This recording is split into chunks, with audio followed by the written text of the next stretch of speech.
ಎಲ್ರಿಗೂ ನಮಸ್ಕಾರ. ಬೆಳ್ಳಿ ಸ್ನೇಹ ಕ್ರಿಯೇಷನ್ಸ್ ಚಾನಲ್ಗೆ ನಾನು ನಿಮ್ಮ ಸ್ನೇಹದನ್ನು. ಇವತ್ತು ನಿಮ್ಗೊಂದು ಒಳ್ಳೆ ಇನ್ಫಾರ್ಮೇಟಿವ್ ವಿಡಿಯೋನ ತಗೊಂಡ್ ಬಂದಿದ್ದೀನಿ.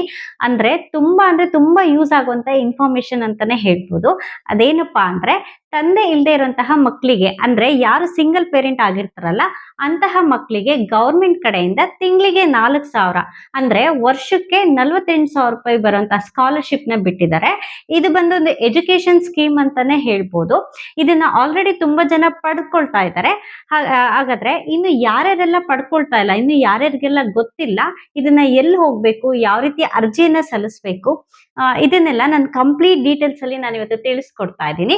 ಅದಕ್ಕಿಂತ ಮುಂಚೆ ಯಾರೆಲ್ಲ ನಮ್ಮ ಚಾನಲ್ಗೆ ಹೊಸಬರಾಗಿದ್ರೆ ದಯವಿಟ್ಟು ಒಂದು ಲೈಕ್ ಮಾಡಿ, ಶೇರ್ ಮಾಡಿ, ಸಬ್ಸ್ಕ್ರೈಬ್ ಮಾಡೋದನ್ನ ಮರಿಬೇಡಿ. ಬನ್ನಿ ಹಾಗಾದ್ರೆ ವಿಡಿಯೋನ ಶುರು ಮಾಡೋಣ. ಇದು ಬಂದು ಗವರ್ಮೆಂಟ್ ಸ್ಕೀಮ್ ಆಗಿರುತ್ತೆ. ಅಂದ್ರೆ ಇದ್ರ ಹೆಸರು ಬಂದು ರಾಜ್ಯ ಮಕ್ಕಳ ರಕ್ಷಣಾ ನಿರ್ದೇಶನಾಲಯ, ಅಂದ್ರೆ ಡೈರೆಕ್ಟರೇಟ್ ಆಫ್ ಚೈಲ್ಡ್ ಪ್ರೊಟೆಕ್ಷನ್. ಹಾಗೆ ಮಹಿಳಾ ಮತ್ತೆ ಮಕ್ಕಳ ಅಭಿವೃದ್ಧಿ ಇಲಾಖೆ ಮತ್ತೆ ಜಿಲ್ಲಾ ಮಕ್ಕಳ ರಕ್ಷಣಾ ಘಟಕ ಈ ಒಂದು ಪ್ರಾಯೋಜಕತ್ವ ಯೋಜನೆ ಅಡಿಯಲ್ಲಿ ಈ ಒಂದು ಸ್ಕೀಮ್ ಅನ್ನ ಬಿಟ್ಟಿದ್ದಾರೆ. ಅಂದ್ರೆ ಇದನ್ನ ರೀಸೆಂಟ್ ಆಗಿ ಈಗ 2-3 ತಿಂಗಳಲ್ಲಿ ಏನ್ ಬಿಟ್ಟಿಲ್ಲ, ಆಲ್ರೆಡಿ 1 ವರ್ಷ ಆಗಿದೆ ಇದನ್ನ ಸ್ಕೀಮ್ ಅನ್ನ ಬಿಟ್ಟು. ಹಾಗಂತ ಇದಕ್ಕೆ ಲಾಸ್ಟ್ ಡೇಟ್ ಮುಗ್ದೋಗ್ಬಿಟ್ಟಿದೆ, ನಾವೀಗ ಅಪ್ಲೈ ಮಾಡೋದಕ್ಕೆ ಆಗೋದಿಲ್ವೇನೋ ಅಂತ ವರಿ ಮಾಡ್ಕೋಬೇಡಿ. ಆರಾಮಾಗಿ ಎಲ್ರೂ ಕೂಡ, ಅಂದ್ರೆ ಯಾರು ಸಿಂಗಲ್ ಪೇರೆಂಟ್ ಆಗಿರ್ತಾರೋ ಪ್ರತಿಯೊಬ್ರು ಕೂಡ ಇದನ್ನ ಅಪ್ಲೈ ಮಾಡಬಹುದು. ಇದಕ್ಕೆ ಯಾವುದೇ ರೀತಿಯಾದಂತ ಎಕ್ಸ್ಪೈರಿ ಡೇಟ್ ಇಲ್ಲ. 2024ರಲ್ಲಿ ಈ ಒಂದು ಸ್ಕೀಮ್ ಬಿಟ್ಟಿದ್ದಾರೆ. ಈಗಲೂ ಕೂಡ ನೀವು ಇದನ್ನ ಅಪ್ಲೈ ಮಾಡಬಹುದು. ಆದ್ರೆ ಇದನ್ನ ಅಪ್ಲೈ ಮಾಡ್ಬೇಕಂದ್ರೆ 2 ಮೇನ್ ಆಗಿ ಕಂಡೀಷನ್ಸ್ ಇದೆ. ಸೊ ಆ ಕಂಡೀಷನ್ ಏನಂದ್ರೆ, ಒಂದು ಸಿಂಗಲ್ ಪೇರೆಂಟ್ ಆಗಿರ್ಲೇಬೇಕು. ನೆಕ್ಸ್ಟ್ ಬಂದು ಆ ಮಗುಗೆ 18 ವರ್ಷದ ಒಳಗಡೆ ವಯಸ್ಸಿರ್ಬೇಕು. ಓಕೆನಾ? ಅಂದ್ರೆ ಬಿಲೋ 18 ಏಜ್ ಇರೋರಿಗೆ ಮಾತ್ರ ಈ ಒಂದು ಅರ್ಜಿಯನ್ನ ಸಲ್ಲಿಸಬಹುದು. ಹಾಗಾದ್ರೆ ಎಲ್ಲಿ ಹೋಗ್ಬೇಕು, ಏನ್ ಮಾಡ್ಬೇಕು ಅಂದ್ರೆ, ಇದನ್ನ ಯಾವುದೇ ರೀತಿ ಆನ್ಲೈನ್ ಅಲ್ಲಿ ಅಥವಾ ಸೈಬರ್ ಅಲ್ಲಿ ನಾವು ಅಪ್ಲೈ ಮಾಡೋದಕ್ಕೆ ಆಗಲ್ಲ. ಇದು ಬಂದು ಗವರ್ಮೆಂಟ್ ಸ್ಕೀಮ್ ಈ ತರ ಇರೋದ್ರಿಂದ ನಾವು ನೇರವಾಗಿ ನಿಮ್ಮ ಹತ್ತಿರದ, ಅಂದ್ರೆ ನಿಮ್ಮ ಊರಿಗೆ ಯಾವುದೋ ಒಂದು DC ಆಫೀಸ್ ಹತ್ರ ಇರುತ್ತೋ ಆ DC ಆಫೀಸಿಗೆ ನೀವು ಹೋಗಿ ಅಲ್ಲಿ ಅರ್ಜಿಯನ್ನ ಸಲ್ಲಿಸಬೇಕಾಗತ್ತೆ. ಹೇಗ್ ಸಲ್ಲಿಸ್ಬೇಕು, ಈಗೇನು ನಮ್ಗೇನು ಗೊತ್ತಿಲ್ಲ ಅನ್ನೋ ತರ ನೀವು ಇದ್ ಮಾಡ್ಕೊಳ್ಳೋದು ಬೇಡ. ನಿಮ್ಮ ಊರಲ್ಲಿ ಯಾರು ಮೆಂಬರ್ಸ್ ಅಂತ ಇರ್ತಾರಲ್ಲ ಅವ್ರನ್ನ ನೀವು ಕಾಂಟ್ಯಾಕ್ಟ್ ಮಾಡಿ, ಅಥವಾ ಹೆದರ್ಕೊಳ್ಳೋ ಅವಶ್ಯಕತೆ ಇಲ್ಲ. ನೀವೇ ನೇರವಾಗಿ DC ಆಫೀಸ್ಗೆ ಹೋಗಿ ನಮ್ಮ ಮಗುಗೆ ಈ ರೀತಿ ಒಂದು ಸ್ಕಾಲರ್ಶಿಪ್ಗಾಗಿ ನಾವು ಅರ್ಜಿಯನ್ನ ಸಲ್ಲಿಸಬೇಕು ಅಂತ ಹೇಳಿದ್ರೆ ಅವರೇ ಒಂದು ಅಪ್ಲಿಕೇಶನ್ ಫಾರ್ಮ್ ಅನ್ನ ಕೊಡ್ತಾರೆ ನಿಮ್ಗೆ. ಸೊ ಆ ಒಂದು ಅಪ್ಲಿಕೇಶನ್ ಫಾರ್ಮ್ ಅಲ್ಲಿ ಅವರು ಸೀಲು ಮತ್ತೆ ಸಿಗ್ನೇಚರ್ ಅನ್ನ ಹಾಕಿ ಒಂದು ಖಾಲಿ ಫಾರ್ಮ್ ಅನ್ನ ಕೊಡ್ತಾರೆ. ನೆಕ್ಸ್ಟ್ ನೀವೇನ್ ಮಾಡ್ಬೇಕಂದ್ರೆ, ಆ ಒಂದು ಫಾರ್ಮ್ ಅನ್ನ ನೇರವಾಗಿ ನಿಮ್ಮ ಮಗು ಯಾವ ಒಂದು ಸ್ಕೂಲಲ್ಲಿ ಓದ್ತಾ ಇರುತ್ತೋ, ಎಷ್ಟನೇ ಕ್ಲಾಸ್ ಅಲ್ಲಿ ಓದ್ತಾ ಇರುತ್ತೆ ನಿಮ್ಗೆಲ್ಲ ಗೊತ್ತಿರುತ್ತಲ್ಲ ಇನ್ಫಾರ್ಮೇಶನ್. ಸೊ ಅಲ್ಲಿಗೆ ನೀವು ಹೋಗಿ ಆ ಒಂದು ಹೆಡ್ ಮಾಸ್ಟರ್ ಹತ್ರ ಆ ಒಂದು ಅಪ್ಲಿಕೇಶನ್ ಫಾರ್ಮ್ ಅನ್ನ ಫಿಲ್ ಮಾಡಿಸ್ಕೊಳ್ಳಿ, ನಿಮ್ಗೇನು ಬರ್ದೇ ಹೋದ್ರೆ. ಓಕೆನಾ? ಆ ಒಂದು ಅಪ್ಲಿಕೇಶನ್ ಫಾರ್ಮಿಗೆ ಫಿಲ್ ಮಾಡಿಸಿ ಅವರ ಕಡೆಯಿಂದನು ಸ್ಕೂಲ್ದು ಮತ್ತೆ ಹೆಡ್ ಮಾಸ್ಟರ್ದು ಎರಡು ಕೂಡ ಒಂದು ಸೀಲು ಸಿಗ್ನೇಚರ್ ಅನ್ನ ಹಾಕಿಸ್ಕೊಂಡು ನಂತರ ನೀವು ಮತ್ತೆ ಆ ಒಂದು ಪುನಃ ಅಪ್ಲಿಕೇಶನ್ ನ DC ಆಫೀಸಿಗೆ ಕೊಡಬೇಕು.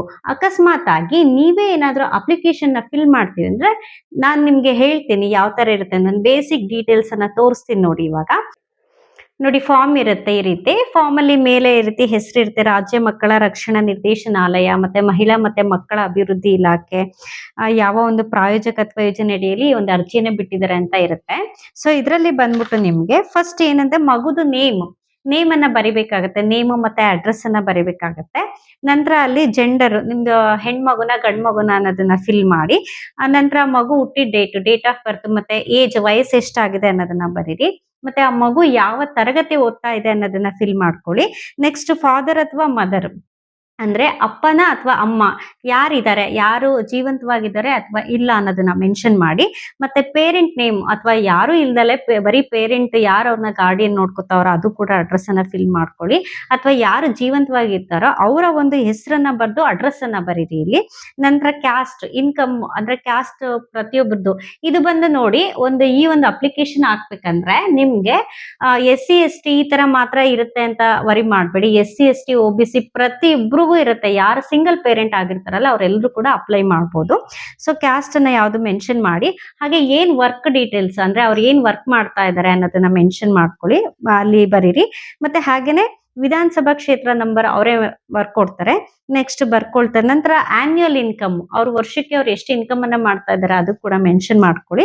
ಹಾಗೆ ಫ್ಯಾಮಿಲಿ ಬ್ಯಾಕ್ ಗ್ರೌಂಡ್ ಅವರೊಂದು ಸಿಂಗಲ್ ಪೇರೆಂಟ್ ಆಗಿದಾರಾ ಅಥವಾ ಅವ್ರಿಗೆ ಇನ್ಕಮ್ ತುಂಬಾ ಲೋ ಇದೆಯಾ, ಅವರು ಹ್ಯಾಂಡಿಕ್ಯಾಪ್ಟೆಡ್ ಆಗಿದಾರಾ ಅಥವಾ ಡಿವೋರ್ಸ್ಡ್ ಆಗಿದೆಯಾ ಸಿಂಗಲ್ ಪೇರೆಂಟ್ ಆಗಿ, ನಂತರ ಅವರು ಒಂದು ದೀರ್ಘ ಯಾವ್ದಾದ್ರು ಒಂದು ಕಾಯಿಲೆಯಿಂದ ಬಳಲ್ತಾ ಇದ್ದಾರಾ ಅಂತ ಆ ತರ ಏನಾದ್ರು ಇದ್ರೆ ಅದನ್ನ ದಯವಿಟ್ಟು ಮೆನ್ಷನ್ ಮಾಡಿ ಅದೆಲ್ಲಾನು. ಹಾಗೆ ಅದಕ್ಕೆ ರೀಸನ್ ಏನು, ಈ ಒಂದು ಸಮಸ್ಯೆಗೆ ರೀಸನ್ ಏನು ಅನ್ನೋದನ್ನು ಕೂಡ ನೀವು ಮೆನ್ಷನ್ ಮಾಡಬೇಕು. ಹಾಗೇನೆ ಇದಕ್ಕೆ ಡಾಕ್ಯುಮೆಂಟ್ಸ್ ಏನೇನ್ ಬೇಕು ಅಂತ ನೋಡೋಣ ಬನ್ನಿ. ಡಾಕ್ಯುಮೆಂಟ್ಸ್ ಏನ್ ಬೇಕಂದ್ರೆ first of all income certificate ನ ನೀವು ಕೊಡ್ಲೇಬೇಕು. ನಂತರ ಡೆತ್ ಸರ್ಟಿಫಿಕೇಟ್, ಯಾರು ಒಂದು ಡೆತ್ ಆಗಿರ್ತಾರಲ್ಲ ಪೇರೆಂಟ್, ಆ ಒಂದು ಪೇರೆಂಟ್ ನ ಡೆತ್ ಸರ್ಟಿಫಿಕೇಟ್ ಬೇಕಾಗಿರುತ್ತೆ. ನೆಕ್ಸ್ಟ್ ಇನ್ ಕೇಸ್ ಏನಾದ್ರು ಅವ್ರಿಗೆ ಒಂದು ಮೆಡಿಕಲ್ ಟೆಸ್ಟ್ ರಿಪೋರ್ಟ್, ಅಂದ್ರೆ ಈಗ ಅವ್ರು ಏನಾದ್ರು ಕಾಯಿಲೆಯಿಂದ ಬಳಲ್ತಾ ಇದ್ರೆ ಆ ತರ ಒಂದು ಮೆಡಿಕಲ್ ಟೆಸ್ಟ್ ರಿಪೋರ್ಟ್ ನ ನೀವು ಕೊಡ್ಲೇಬೇಕಾಗತ್ತೆ. ಸೊ ಯಾವ ಒಂದು ರೀಸನ್ಗೆ ಅಪ್ಲೈ ಮಾಡ್ತಾ ಇದ್ದೀರಾ ಅನ್ನೋದನ್ನ ತಿಳಿಸ್ಬೇಕಾಗತ್ತೆ. ನಂತರ ಲಾಸ್ಟ್ ಟೈಮ್ ಈ ಒಂದು ಸ್ಕೀಮ್ ಇಂದ ನೀವೇನಾದ್ರೂ ಅಮೌಂಟ್ ಅನ್ನ ತಗೊಂಡಿದ್ರೆ ಯಾವ ಒಂದು ಇದಕ್ಕೆ ತಗೊಂಡಿದ್ರಿ ಅನ್ನೋದನ್ನು ಕೂಡ ನೀವು ಎಂಟ್ರಿ ಮಾಡ್ಬೇಕಾಗತ್ತೆ. ಸಪೋಸ್ ತಗೊಂಡಿಲ್ಲ ಅಂದ್ರೆ ಅಲ್ಲಿ ಇಲ್ಲ ಅನ್ನೋದನ್ನ ಮೆನ್ಷನ್ ಮಾಡ್ಬೇಕಾಗತ್ತೆ. ನಂತರ ಅಡ್ರೆಸ್ ಹಾಗೆ ಕಾಂಟ್ಯಾಕ್ಟ್ ನಂಬರ್ ಅನ್ನ ಹಾಕ್ಬೇಕಾಗತ್ತೆ. ನಂತರ ಸ್ಟೂಡೆಂಟ್ ಬ್ಯಾಂಕ್ ಡೀಟೇಲ್ಸ್, ಅಂದ್ರೆ ಏನೊಂದು ಅಕೌಂಟ್ ನಂಬರು ಹಾಗೆ IFSC ಕೋಡ್, ಯಾವ ಬ್ರಾಂಚ್ ಅಲ್ಲಿ ಮಗುದು ಅಕೌಂಟ್ ಇದೆಯೋ ಸೊ ಅದನ್ನೆಲ್ಲನೂ ನೀವು ಅಲ್ಲಿ ಮೆನ್ಷನ್ ಮಾಡ್ಬೇಕಾಗತ್ತೆ. ನಂತರ ಇಲ್ಲಿ ಕೆಳಗಡೆ ಸ್ಟೂಡೆಂಟ್ ಸಿಗ್ನೇಚರ್ ಮತ್ತೆ ಈ ಕಡೆ ನಿಮ್ಮ ಪೇರೆಂಟ್ಸ್ ಯಾರು ಅವ್ರನ್ನ ನೋಡ್ಕೊತಾ ಇರ್ತಾರಲ್ವಾ ಆ ಒಂದು ಪೇರೆಂಟ್ ಸಿಗ್ನೇಚರ್ ಅನ್ನ ಹಾಕಿ ನಂತರ ಪ್ಲೇಸ್ ಡೇಟ್ ಇದು ಇಷ್ಟು ಈ ಅಪ್ಲಿಕೇಶನ್ ಫಾರ್ಮ್ ಅಲ್ಲಿ ನೀವು ಇಷ್ಟನ್ನ ಫಿಲ್ ಮಾಡ್ಬೇಕಾಗತ್ತೆ. ಇಷ್ಟ ಆದ್ಮೇಲೆ ಈ ಅಪ್ಲಿಕೇಶನ್ ಎಲ್ಲ ಫಿಲ್ ಆದ್ಮೇಲೆ ನೀವೇನ್ ಮಾಡ್ತೀರಾ, ಪುನಃ DC ಆಫೀಸಿಗೆ ಹೋಗಿ ಅರ್ಜಿಯನ್ನ ಕೊಡಿ. ನೀವೇ ಫಿಲ್ ಮಾಡೋದಾದ್ರೆ ಇಷ್ಟೆಲ್ಲ ಫಿಲ್ ಮಾಡಿ, ಇಲ್ಲ ನಿಮಗೆ ಬರಲ್ಲ ಅಂದ್ರೆ ಹೆಡ್ ಮಾಸ್ಟರ್ ಹತ್ರ ಫಿಲ್ ಮಾಡಿಸ್ಕೊಂಡು ನೀವು ತಗೊಂಡೋಗಿ ಕೊಡ್ಬೋದು. ಓಕೆನಾ.